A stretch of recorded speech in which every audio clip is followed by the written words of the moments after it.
Conditions होती है, एक हाइपोग्लाइसेमिया और एक हाइपरग्लाइसेमिया। ये वर्ड्स हमें याद होना जरूरी है, हाइपो एंड हाइपर। उससे आप डिफरेंशिएट कर पाएंगे कि बेसिकली किसी भी पेशेंट में प्रॉब्लम क्या है। हाइपोग्लाइसेमिया वह चीज होती है जहां ग्लूकोज लेवल ब्लड में काफी कम हो जाता है, उसे हम ग्लाइकोहाइसीमिया बोलते हैं। But diabetes is what? Diabetes को सीधे शब्दों में बोलेंगे हम लोग हाइपरग्लाइसीमिया, जहां ग्लूकोज की मात्रा ब्लड में बढ़ जाती है, इंक्रीज हो जाती है। ये बहुत सीधे शब्दों में और बहुत इजी शब्दों में हमें याद रखना है कि जहां ग्लूकोज की मात्रा हमारे ब्लड में बढ़ जाती है उसे हम हाइपरग्लाइसीमिया या फिर डायबिटीज मेलिटस बोलते हैं। डायबिटीज मेलिटस दो टाइप की होती है, टाइप 1 एंड टाइप 2। टाइप 1 क्या होता है?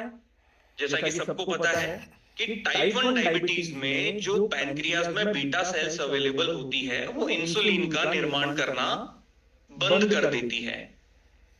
उस कंडीशन में क्या होता है कि जो पेशेंट्स होते हैं जो टाइप 1 डायबिटीज से पीड़ित हैं, उन्हें इंसुलिन के इंजेक्शन एक्सटर्नली लेने पड़ते हैं।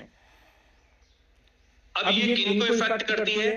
ये सबसे ज्यादा इफेक्ट करती है चिल्ड्रन को और यूथ को, और बहुत बड़ा रीजन है कि ये एक जनरेशन से दूसरे जनरेशन में भी ट्रांसफर होती है। ये सबसे बड़ा रीजन है।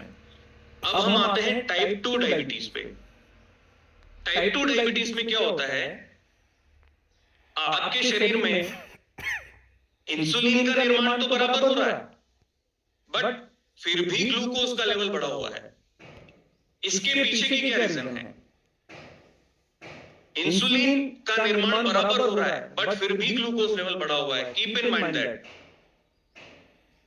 इसके पीछे का सबसे बड़ा रीजन यह है कि जो इंसुलिन ग्लूकोज को पिक करके सेल्स तक पहुंचाता है यूटिलाइज होने के लिए एनर्जी में, वो सेल्स देखिए ओवर कैपेसिटी पे तो काम नहीं कर सकती है, वो एक लिमिटेड मात्रा में ही उस ग्लूकोज को एक्सेप्ट कर सकती है, एब्जॉर्ब कर सकती है। तो जब इंसुलिन का निर्माण बराबर हो रहा है, ग्लूकोज भी आ रहा है, तो इंसुलिन क्या करता है कि उस ग्लूकोज को उठाकर सेल्स की तरफ फेंकता है, ग्लूकोज को पिक किया सेल्स की तरफ ट्रांसफर करता है। तो उस कंडीशन में क्या होता है कि सेल्स ओवर द पीरियड सालों बाद एक रेजिस्टेंट बैरियर बना देती है इंसुलिन के अगेंस्ट में। क्यों? इंसुलिन अब चाहकर भी उस ग्लूकोज को जो हमारे ब्लड शुगर में आया है, ब्लड में आया है, उस ग्लूकोज को पिक करके सेल्स तक नहीं पहुंचा पा रही है। सेल्स ने उसके अगेंस्ट में एक वॉल खड़ी कर दी है। सीधे शब्दों में हम लोग ये समझे कि अभी हम लोग जहां बैठे हैं, आप उससे एक सेल समझ लीजिए और आपने दरवाजा बंद किया है और आपके दरवाजे के बाहर की सिचुएशन को आप ये समझ लीजिए कि वहां इंसुलिन फ्लो हो रहा है, वहां हीमोग्लोबिन फ्लो हो रहा है, वहां ब्लड फ्लो हो रहा है। अब आप जिस रूम में बैठे हैं या एज ए सेल आप उस रूम को अगर कंसिडर करेंगे ना, तो उस रूम की साइज के अकॉर्डिंग बाहर से आपके रूम के अंदर कोई मटेरियल आया, आपने वहां स्टोर किया, कोई मटेरियल आया, आपने वहां स्टोर किया, बट एक सिचुएशन ऐसी आ जाएगी कि आपका रूम पूरा ऑक्यूपाइड हो जाएगा। अब आपके पास रखने के लिए जगह नहीं रहेगी वहां पे। जब रखने के लिए जगह नहीं है तो आप क्या करेंगे कि बाहर से जो चीजें आ रही है, आप एक रेजिस्टेंट बैरियर बना देंगे। आप आपके दरवाजे को कस के बंद कर देंगे कि अब बाहर से कोई भी चीज मेरे रूम में नहीं आनी चाहिए, क्योंकि मेरे रूम में अब जगह नहीं है। तो बेसिकली वही सेल्स रेस्पॉन्ड करती है ओवर द पीरियड। ये इंसुलिन रेजिस्टेंट कोई ओवरनाइट नहीं होता है, इस प्रोसेस को होने में सालों लग जाते हैं। आज हमने ये इंसुलिन रेजिस्टेंट को अब तक थोड़ा सा समझा है। अब सबसे बेसिक पॉइंट जो हमारा है कि हमें अभी फूड को समझना है। ये सारी चीजों पे बात हम लोग इसलिए कर रहे हैं, इससे आप मधु संयम रस के मोड ऑफ एक्शन को समझ पाएंगे कि मधु संयम रस एक्चुअली काम कैसे करता है। हमारा फूड जो भी हम खाते हैं उसके दो बेसिक पार्ट होते हैं, माइक्रोन्यूट्रिएंट्स एंड मैक्रोन्यूट्रिएंट्स। माइक्रोन्यूट्रिएंट्स क्या होते हैं? माइक्रोन्यूट्रिएंट्स में सभी तरह के विटामिन एंड मिनरल्स होते हैं, एंड मैक्रोन्यूट्रिएंट्स में 3 कंपोनेंट होते हैं बेसिक। हम लोग कोई भी फूड खाते हैं उसके बेसिक 3 कंपोनेंट तो होंगे ही होंगे। आप कुछ भी खाएं, आप फ्रूट खाएं, आप चपाती खाएं, आप चावल खाएं, व्हाटएवर कुछ भी खाएं, उसके 3 बेसिक कंपोनेंट होंगे, फैट, प्रोटीन एंड कार्बोहाइड्रेट। 3 चीजें हमने खाई फूड के रूप में, तीनों चीजें हमारे शरीर के अंदर जाती हैं। अब ग्लूकोज जब हम लोग फूड इंटेक करते हैं तो तीनों चीजें गई, फैट, प्रोटीन, कार्बोहाइड्रेट। जब कार्बोहाइड्रेट हमारे शरीर के अंदर जाता है तो वो ग्लूकोज के रूप में ब्रेक डाउन होता है। मतलब कार्बोहाइड्रेट ही ग्लूकोज है, ग्लूकोज ही शुगर है, तीनों टर्म एक ही है। आप यही मान के चलें, कहीं पे भी कंफ्यूज नहीं होना है। कार्बोहाइड्रेट, ग्लूकोज एंड शुगर एक ही टर्म है। तो वो कार्बोहाइड्रेट ग्लूकोज के रूप में ब्रेक डाउन होता है। फैट जो होता है वो फैटी एसिड के रूप में ब्रेक डाउन होता है, और जो प्रोटीन होते हैं वो अमीनो एसिड्स के रूप में ब्रेक डाउन होते हैं। अब तीनों के ब्रेकडाउन में कैटलिस्ट काम करता है। ये थोड़ा सा टेक्निकल वर्ड है बट इसे समझना जरूरी है। वो डाइजेस्टिव एंजाइम्स होते हैं बेसिकली। और ये डाइजेस्टिव एंजाइम बनाता कौन है? ये डाइजेस्टिव एंजाइम हमारी पैनक्रियाज ही बनाती है। कार्बोहाइड्रेट को ग्लूकोज में ब्रेक डाउन करने के लिए जो रेस्पॉन्सिबल एंजाइम है, डाइजेस्टिव एंजाइम, उसे हम अमाइलेज बोलते हैं। फैट को डाइजेस्ट करने के लिए जो रेस्पॉन्सिबल एंजाइम है उसे हम लाइपेज बोलते हैं, और प्रोटीन को डाइजेस्ट करने के लिए जो रेस्पॉन्सिबल एंजाइम है हम उसे प्रोटीज बोलते हैं। अब डायबिटीज में सबसे बड़ा रोल कार्बोहाइड्रेट का है, तो हम फैट और प्रोटीन पे आज बात नहीं करेंगे, हम आज बात करेंगे केवल कार्बोहाइड्रेट पे। क्योंकि मैंने आपको जैसे बताया कि कार्बोहाइड्रेट ही ग्लूकोज है और वही शुगर है। अब कार्बोहाइड्रेट का जो ब्रेकडाउन है वो हमारे मुंह से ही शुरू हो जाता है। आप समझिएगा, जैसे हमने फूड इंटेक किया उसके बाद में कार्बोहाइड्रेट का ब्रेकडाउन हमारे मुंह से ही स्टार्ट हो गया है। अब हमारे मुंह में सलाइवरी ग्लैंड होती है जो सलाइवा बनाती है, जो लार बनाती है। उसी लार में डाइजेस्टिव एंजाइम होता है लाइपेज, जो रेस्पॉन्सिबल होता है कार्बोहाइड्रेट को ब्रेक डाउन करने में। वो कार्बोहाइड्रेट ब्रेक डाउन होके ग्लूकोज के रूप में शरीर के अंदर पहुंचता है। बिल्कुल इसे ना एज ए पिक्चर दिमाग में बिठाइए तो मधु संयम रस को समझने में बड़ा इजी रहेगा। कार्बोहाइड्रेट टूट के ग्लूकोज के रूप में आपके ब्लड में पहुंचा है। अब इंसुलिन जो प्रोड्यूस कर रहा है पैनक्रियाज, वो इंसुलिन का काम है कि उस ग्लूकोज को उठा करके सेल्स तक पहुंचाना है। अब हम थोड़ा एक टर्म और रहेगी ग्लाइसेमिक लोड, उस पर थोड़ा बाद में आएंगे। सबसे पहले हम एक वाइटल ऑर्गन के बारे में और समझेंगे जो रेस्पॉन्सिबल है एज वेल एज, जैसे पैनक्रियाज है वैसे ही वो वाइटल ऑर्गन रेस्पॉन्सिबल है डायबिटीज में। वो वाइटल ऑर्गन कौन सा है? वो वाइटल ऑर्गन है लीवर। लीवर का स्वस्थ रहना भी बहुत ज्यादा जरूरी है, क्योंकि डायबिटीज की वजह से लीवर खराब हो सकता है, खराब लीवर की वजह से डायबिटीज हो सकती है, वाइस वर्सा है। तो हमारे लीवर का भी स्वस्थ रहना बहुत ज्यादा जरूरी है, क्योंकि लीवर हमारे शरीर की एक फैक्ट्री है जहां सारे मेटाबॉलिक फंक्शनिंग सारी लीवर में होती है। लीवर एक ऐसी जगह है जो हर माइक्रोन्यूट्रिएंट को स्टोर करती है और वो बॉडी में सप्लाई, जैसे बॉडी को नीड होती है वैसे सप्लाई देती है। तो हमने जैसे कार्बोहाइड्रेट खाया, उसका डाइजेस्टिव सिस्टम में जाके डाइजेशन हुआ, तो उसकी जो नेक्स्ट प्रोसेस रहेगी वो मेटाबॉलिज्म रहेगी कि हमने ग्लूकोज तो खाया, अब ग्लूकोज यूटिलाइज कैसे होगा, ग्लूकोज कन्वर्ट कैसे होगा, ग्लूकोज एनर्जी में कैसे कन्वर्ट होगा। ग्लूकोज के एनर्जी में कन्वर्ट होने वाले प्रोसेस को ही हम लोग मेटाबॉलिज्म बोलेंगे। वो मेटाबॉलिज्म का प्रोसेस लीवर में होता है। हमने कोई भी चीज खाई, वो ब्लड में जैसे ब्रेकडाउन होके ब्लड में आई, उसके बाद में डायरेक्ट बॉडी को सप्लाई नहीं हो जाएगी। उसके बाद में वो जो डाइजेस्ट हो गया है वो ब्लड के थ्रू लीवर में जाएगा, और जो अनडाइजेस्टेड कंपोनेंट है वो स्टूल के थ्रू बाहर आ जाएंगे। जो काम की चीज है वो ब्रेकडाउन हो चुकी है, वो ब्लड के थ्रू लीवर में जाएगी।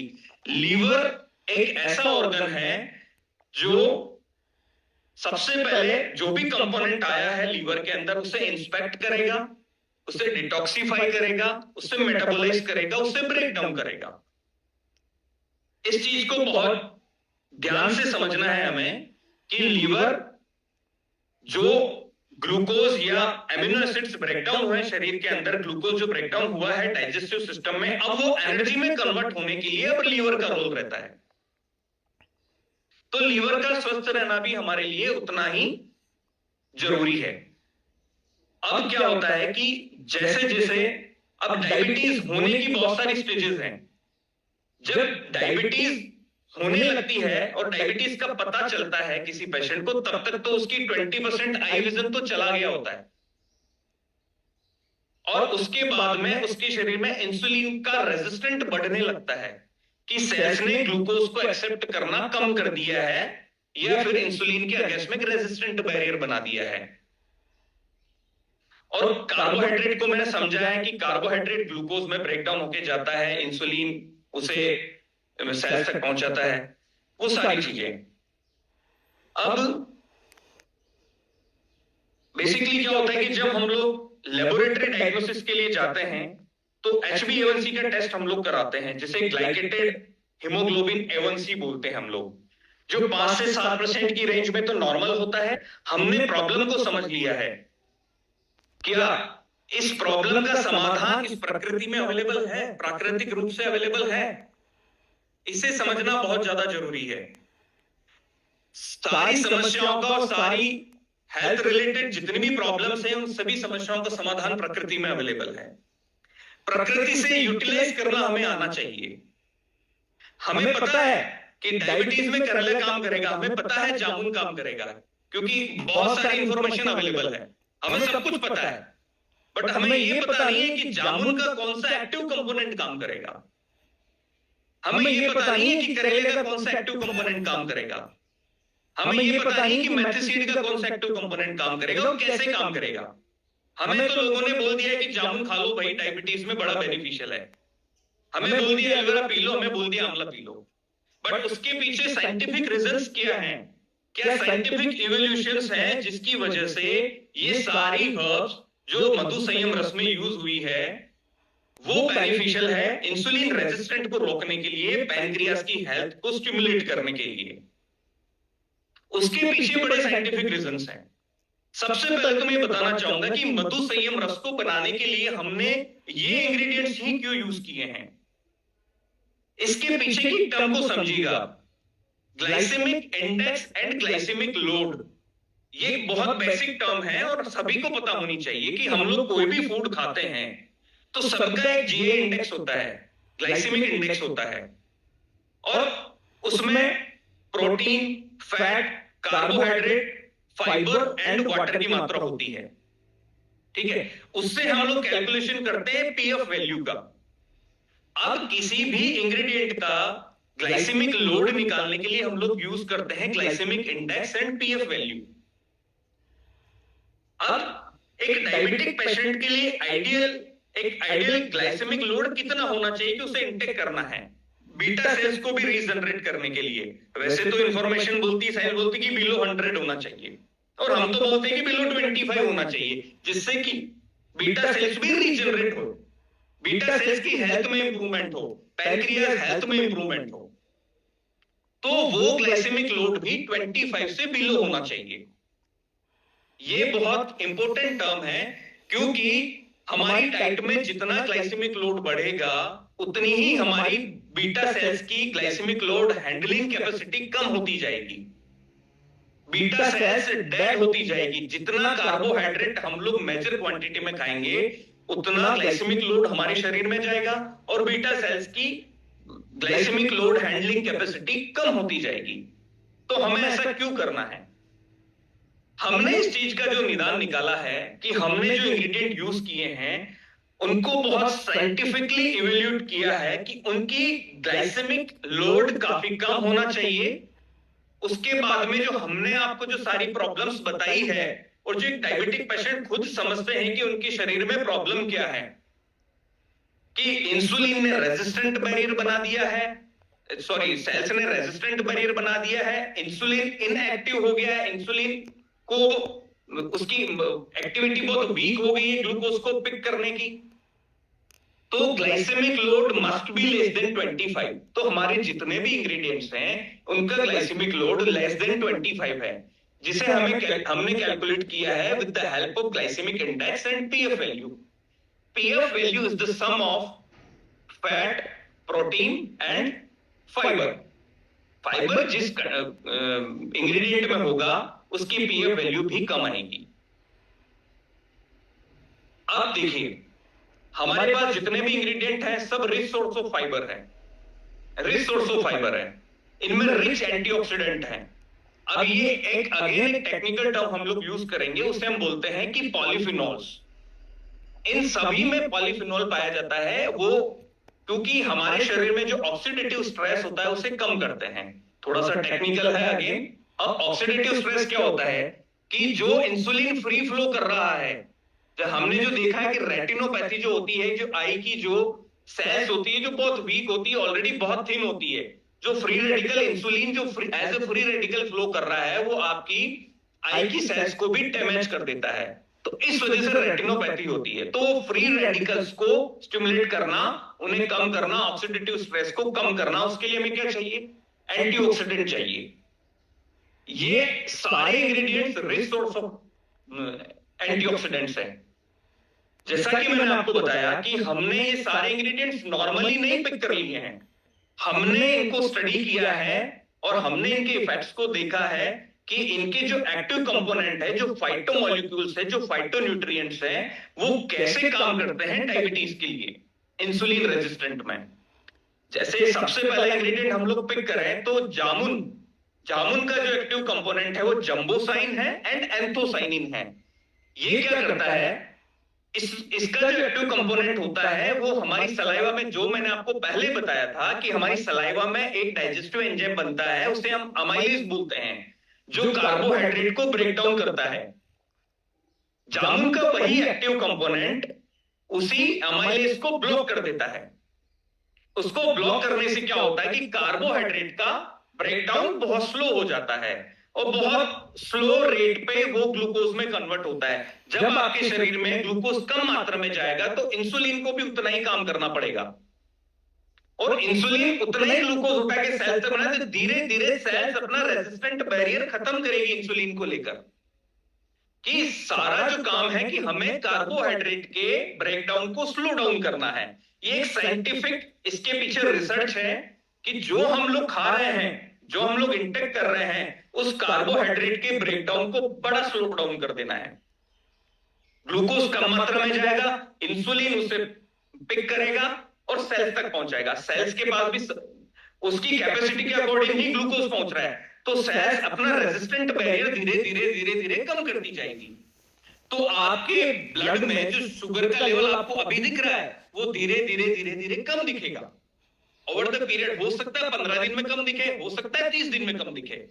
ये मैं फास्टिंग शुगर की भी बात कर रहा हूं, या मैं पीपी शुगर की भी बात कर रहा हूं, एज वेल एज HbA1c, जो ग्लाइकेटेड हीमोग्लोबिन A1c होता है, उसकी वैल्यू भी आपकी, अगर आप डायबिटिक हैं तो आप प्री डायबिटिक रेंज में आएंगे, और अगर आप प्री डायबिटिक रेंज में हैं तो आप नॉर्मल रेंज में आएंगे, क्योंकि आपने क्या किया कि कार्बोहाइड्रेट के ब्रेकडाउन को स्लो डाउन कर दिया है। और जो सेल्स की जो बैरियर बनी है, सेल्स ने जो बैरियर बनाया है, सेल्स ने अपना बैरियर हटा दिया है, धीरे धीरे कम किया है। तो इंसुलिन ने ग्लूकोज पिक करके सेल्स में ट्रांसफर कर दिया, वही ग्लूकोज सेल्स यूटिलाइज करेगी एज एन एनर्जी। देखिए कार्बोहाइड्रेट एज ए फ्यूल काम करता है हमारे शरीर के अंदर। अगर हमारे शरीर में कार्बोहाइड्रेट नहीं है तो हमें एनर्जी नहीं मिलेगी। अगर ग्लूकोज कम मात्रा में हो जाएगा ना तो हमें बहुत ज्यादा दिक्कतें होगी। तो ग्लूकोज तो होना जरूरी है, बट एक सर्टेन लिमिट तक, जितना कि इंसुलिन उसे पिक करके सेल्स तक पहुंचाए, सेल्स उसे वो रेजिस्टेंट बैरियर ना बना पाए। राइट नाउ नेक्स्ट कंपोनेंट है हमारा aloe vera.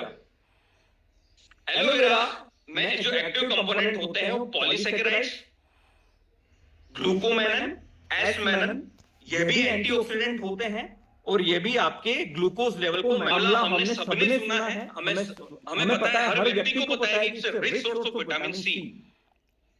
Again it's a rich source of fibre, again it's a rich source of polyphenols, flavonoids and tannins.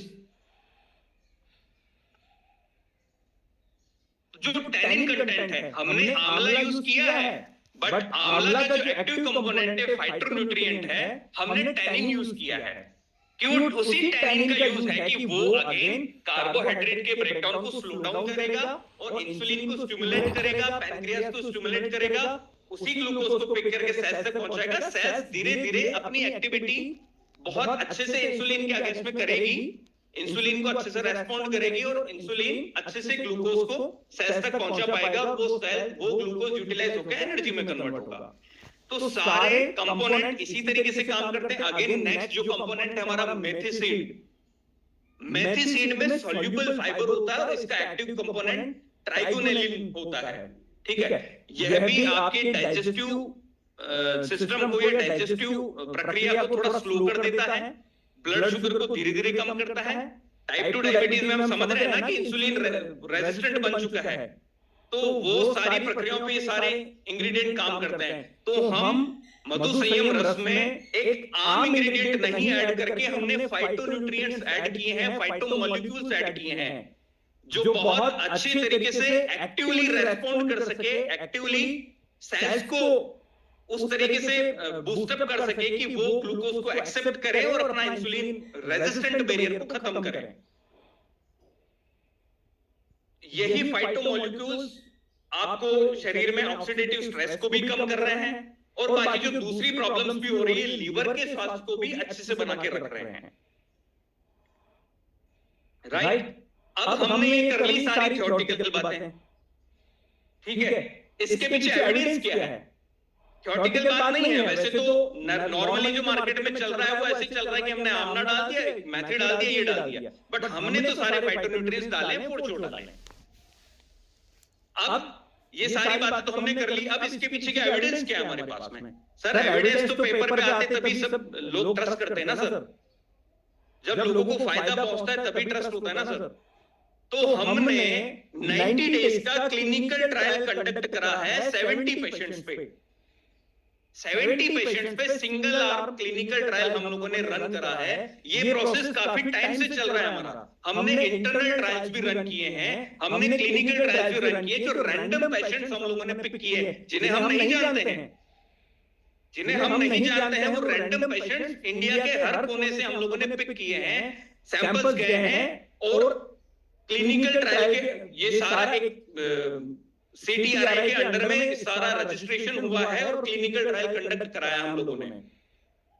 तो ये है सर प्रैक्टिकल इंफॉर्मेशन और प्रैक्टिकल रिजल्ट सामने कि जहां हमने HbA1c के रिजल्ट्स को 20%, 18 to 20% तक सुधारा है। ये 30 डेज का मैं अगर एक रिजल्ट की बात करूं तो 7 से 4 पेशेंट का जो हमने फॉलोअप लिया था, तो उनके एलोपैथिक मेडिसिन भी डॉक्टर ने बंद करने के लिए बोल दिए थे। Allopathic medicine is what? Metformin. Metformin के नुकसान क्या है सर? मेटफॉर्मिन आप लेंगे, छोटी सी गोली लेंगे, अगेन वो कार्बोहाइड्रेट के ब्रेकडाउन को स्लो डाउन करेगा, ग्लूकोज में धीरे से स्लो करेगा, धीरे से ब्रेकडाउन करेगा। बट मेटफॉर्मिन का नुकसान यह है कि वो लीवर जो स्टोर कर रहा है ग्लूकोज को, तो वो उस प्रोसेस को बंद कर देगा, उससे आपकी सेल्स टिश्यूज को डैमेज होगा।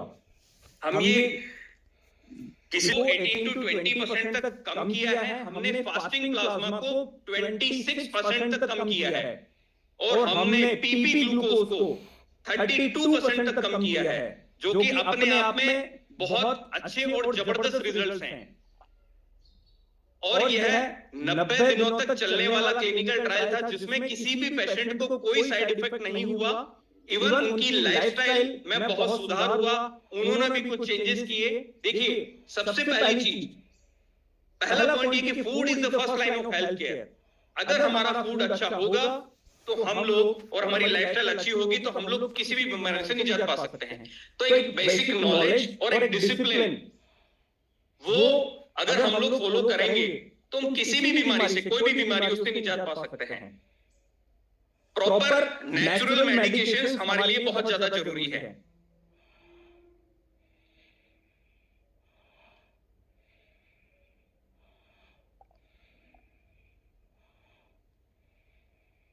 राइट? तो वही सारी चीजें हैं कि क्लिनिकल ट्रायल ने दर्शाया है कि हमारे प्रोडक्ट ने बड़े जबरदस्त रिजल्ट्स दिए हैं।